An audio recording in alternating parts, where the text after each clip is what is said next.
মির্জাপুর দেয়া এই 3 ডালের একটা চেরি ফল, এই 3 ডালের একটা চেরি ফলের রেট কত আছে শুই না, তারপর আইন খেলে বুঝতে পারবেন।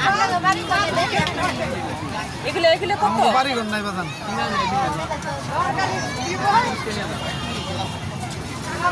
এটা কি খানা দেখবি?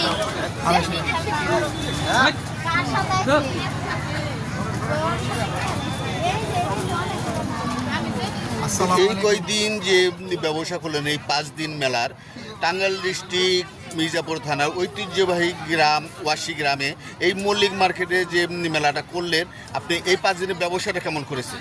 আলহামদুলিল্লাহ, আল্লাহ তাআলা যা চাইছি তার থেকে দ্বিগুণ দিছে। হ্যাঁ, আলহামদুলিল্লাহ।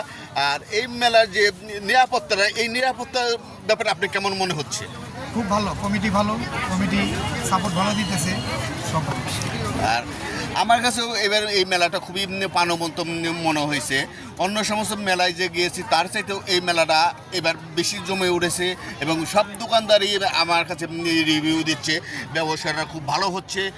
এই কারণে আমি স্পেশালভাবে কিছু কিছু দোকানের সাক্ষাৎকার নিচ্ছি।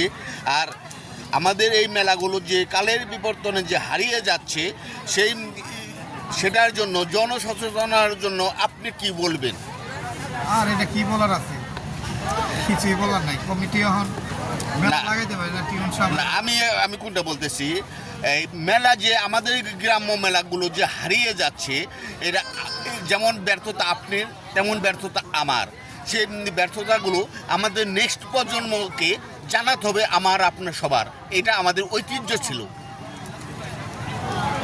আর এটার ব্যাপারে কি বলবো, এখন দেশের অবস্থা যেরকম, দেশের জন্যই আজকে দেশের অবস্থাও ভালো না। আর এখন মনে করেন যে মেলা বাণিজ্য টোটালি বন্ধ হয়ে গেছে আস্তে আস্তে।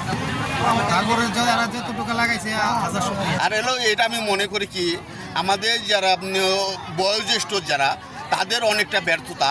আমরা যদি আমাদের বর্তমান ছেলে মেয়েদের যদি আমরা না জানাই, আমাদের বর্তমান ছেলে মেয়েরা ল্যাপটপ, কম্পিউটার, মোবাইলের প্রতি যে একটা আসক্ত, সেই আসক্ত থেকে ফেরানোর জন্য এই সমস্ত মেলা বা আমাদের গার্জেনরা আমাদের পোলাপানদের সচেতন করতে হবে। এটা আমাদের ঐতিহ্য ছিল, এই জিনিসগুলো আমরা করেছি।